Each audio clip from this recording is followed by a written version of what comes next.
Halo semuanya, apa kabar hari ini? Apakah hari-hari Anda baik atau buruk? Tapi percayalah, dalam hidup selalu akan ada hari baik dan juga ada hari yang buruk. Ada seorang tokoh di Alkitab yang bernama Yusuf. Dia ini seorang yang sangat disayang oleh papanya. Kenapa? Karena Yusuf ini lahir pada waktu papanya itu sudah tua, di akhir tuanya. Dan juga lahir dari seorang istri yang sangat dicintai oleh suaminya. Apakah saudara sekalian yang mendengarkan saya hari ini dikasihi oleh suami atau biasa-biasa saja? Tapi apapun kondisi kita hari ini, kalau kita datang di hadapan Tuhan, hidup kita itu akan selalu berwarna. Dan warnanya itu indah. Yusuf itu lahir dari seorang ibu yang sangat dicintai oleh papanya. Tapi papanya ini punya istri 4 loh. Bayangkan, dia punya mama berarti 1 mama kandung, 3 mama yang lain gitu ya. Dia hidup di tengah-tengah keluarga besar sekali. Karena dia punya saudara banyak, abang-abangnya banyak. Abang-abangnya juga luar biasa nakal gitu ya. Banyak kejahatan yang abang-abangnya lakukan. Bahkan abangnya yang nomor 1, abangnya si Yusuf ini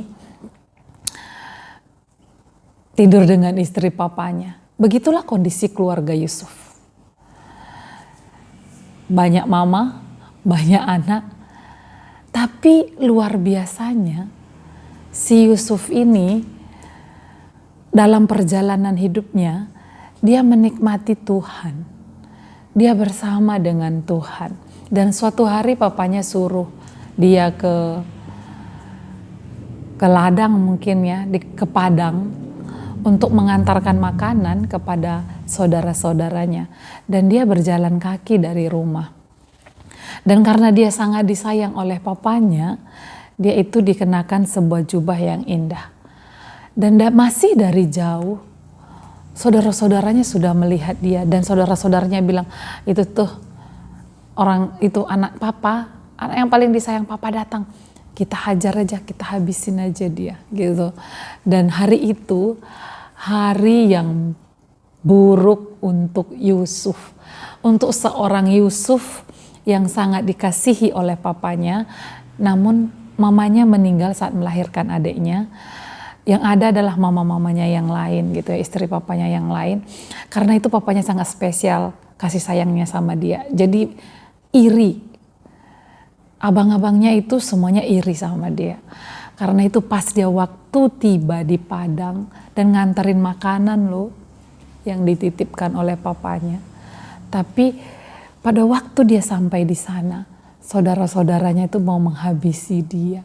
Tapi abangnya nomor 1 namanya Ruben bilang, jangan deh, kita jangan habisin dia, jangan bunuh dia. Kita taruh saja dia ke sumur. Dan hari itu dia dimasukkan ke sumur. Dan entah kemana abangnya yang nomor 1 ini pergi, mungkin mengembalakan domba di sudut mana gitu. Saudara-saudaranya yang lain punya akal lain gitu. Ada seorang Mesir datang, seorang Ismail datang lewat di sana. Jadi saudara-saudaranya bilang, kita jual aja. Dan mereka keluarkan dia dari sumur dan dia menjual Yusuf kepada orang Ismail itu. Dan hari itu anak yang sangat disayang ini menjadi budak.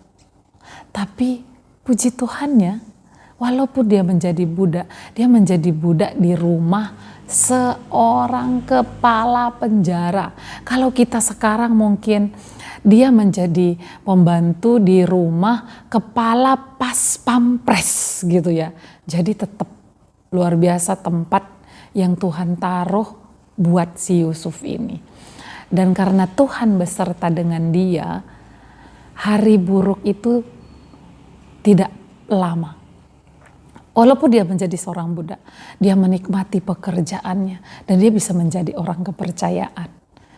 Dan luar biasanya lagi, si Yusuf ini tidak menaruh dendam dan tidak menaruh benci. Dan di saat dia menjadi pembantu, kalau istilah sekarang dulu tuh budak gitu ya, karena memang kalau pembantu masih lebih bagus gitu ya. Kalau budak itu sama sekali udah nggak ada hak gitu ya sebagai manusia. Dia hanya sebagai pekerja saja gitu. Tapi karena dia melakukan segala sesuatu yang dipercayakan oleh tuannya, si kepala penjara ini yang namanya Potifar, apapun yang dikerjakan di rumah itu berhasil. Dan umur Yusuf pada waktu dia mengalami ini sekitar 17-an tahun. Bayangkan seorang anak muda 17 tahun yang tadinya berasal dari seseorang yang sangat disayang harus menjadi pembantu ataupun budak. Tapi dia kerjakan segala sesuatunya dengan segenap hatinya dan dia lakukan yang terbaik yang dia bisa. Dan tantangan berlanjut. Di saat dia fokus mengerjakan apa yang dia menjadi tugasnya, mungkin ya udah bertumbuh dengan cakep gitu, ganteng gitu ya. Istri Potifar jatuh cinta padanya, berhari-hari menggodanya. Tapi dia tidak tergoda gitu ya. Sampai suatu hari buruk datang lagi pada Yusuf. Di mana istri Potifar ini tarik bajunya Yusuf. Dan waktu itu gak ada orang di rumah. Hanya Yusuf dan nyonyanya gitu ya. Biasanya orang kalau udah tinggal berdua gitu ya, lupa kalau ada mata Tuhan yang melihat. Tapi Yusuf tidak lupa bahwa ada Tuhan yang melihat dia. Jadi dia lepaskan bajunya. Dan dia lari keluar. Si nyonya merasa tertolak. Si nyonya ini merasa diabaikan cintanya. Hatinya marah. Dan dia membuat sebuah siasat gitu ya. Dan memfitnah bahwa Yusuf ingin tidur dengan dia. Sebagai buktinya ada baju. Suaminya, si Potifar, mendengar itu pasti gundah hatinya. Mendengar laporan istri, pasti hatinya gundah. Karena itu dia dimasukkan ke dalam penjara. Kemarin dulu itu dimasukkan ke kolam, ke sumur. Hari ini masuk ke penjara gitu ya. Tapi luar biasanya hari buruk ada mendatangi Yusuf. Tapi hari buruk itu tidak mengubah siapa Yusuf, tapi justru menunjukkan siapa Yusuf yang sesungguhnya, yang disertai oleh Tuhan. Dan di dalam penjara pun dia menjadi orang kepercayaan. Dia selalu mengerjakan apa yang menjadi bagiannya. Sehingga kepala penjara pun jatuh hati kepada dia dan memberikan kepercayaan kepadanya. Singkat cerita, ada 2 pegawai raja yang masuk ke dalam penjara juga. Dan mereka berdua bermimpi. Hati mereka resah. Dan Yusuf mendatangi mereka. Dan puji Tuhan, Tuhan memberikan karunia untuk bisa menafsirkan mimpi kepada Yusuf. Dan Yusuf menafsirkan mimpi mereka berdua. Dan dua-duanya mimpi mereka, 2 orang ini yang bermimpi ini dan diberikan pengertian oleh Yusuf apa arti mimpi itu, benar seperti itu terjadi. Dan lama setelah itu ada sebuah harapan di hati Yusuf. Kapan ya kira-kira aku keluar dari penjara ini? Kapan ya kira-kira aku keluar dari tahanan ini? Dia berharap mudah-mudahan adalah ya ingat aku ya manusia. Mudah-mudahan mereka yang kemarin aku tafsirkan mimpinya mengingat aku. Namun tidak diingat oleh dia. Mereka itu satu dibunuh, satu dikembalikan ke posisinya. Yang dikembalikan ke posisinya ini tidak serta-merta ingat kepada Yusuf. Tetapi luar biasanya Tuhan mengingat Yusuf. Tidak secara kebetulan Firaun, penguasa di kerajaan di tempat Yusuf dipenjarakan itu, juga bermimpi. Dan tidak ada satu pun yang sanggup menafsirkan mimpi itu. Baru saat itulah yang tadinya mimpinya diterjemahkan oleh Yusuf, ngomong ke Firaun, di penjara ada yang bisa nafsirkan mimpi. Dulu aku mimpi dan sekarang benar terjadi seperti yang dia katakan dulu. Itu benar aja. Akhirnya dipanggillah Yusuf. Otomatis harus didandan dulu yang bagus untuk bisa menghadap kepada Firaun. Dan hari itu Yusuf benar bisa menafsirkan mimpi raja. Peristiwa dia dijual itu umurnya 17 tahun. Peristiwa dia keluar dari penjara ini umurnya 30 tahun.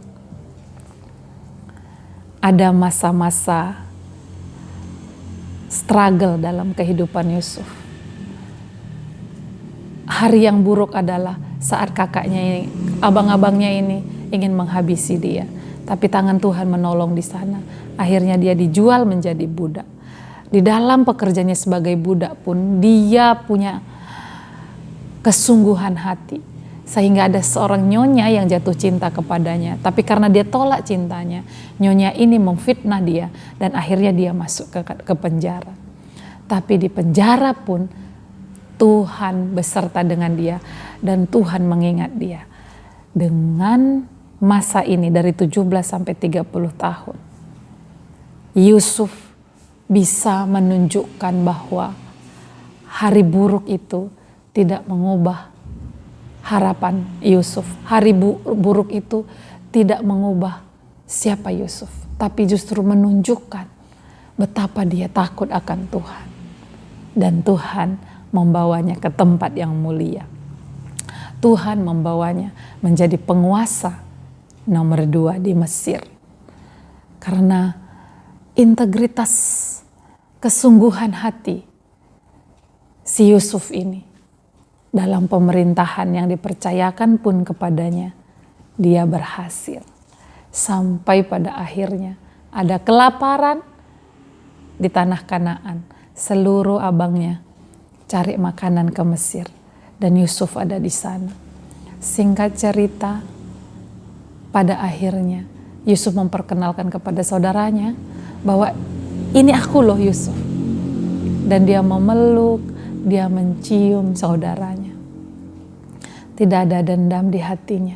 Dan ada satu statement Yusuf berkata begini, memang engkau mereka-rekakan yang jahat terhadap aku, tapi Tuhan membuatnya mereka-rekakan yang baik untuk memelihara sebuah bangsa. Apapun kondisi saudara saat ini, mungkin ini kok hari sial, kalau sering orang bilang, ini hariku sial banget nih, ini hari burukku banget nih. Tapi sepanjang saudara mengingat Tuhan, sepanjang saudara takut akan Tuhan dan mempercayai ada Tuhan bersamamu, percayalah, hari baikmu pasti ada, hari baikmu pasti banyak, hari buruknya sedikit, tapi hari baiknya panjang sekali. Bisa kita simpulkan 17 sampai 30. Itu mungkin hari yang kurang baik untuk Yusuf. Tapi setelah itu dia menikmati hari yang baik yang sangat panjang. Pemerintahan, kekuasaan yang diberikan kepadanya sukses luar biasa. Sampai akhir hidupnya, keluarganya terpelihara. Jadi kalau ada hari buruk yang engkau hadapi, ingat ada Tuhan. Dan dia menyediakan hari yang baik yang begitu banyak. Karena itu jangan putus asa, tetap semangat. Dan percayalah hari baikmu begitu panjang disediakan Tuhan. Terima kasih Tuhan Yesus memberkati. Salam.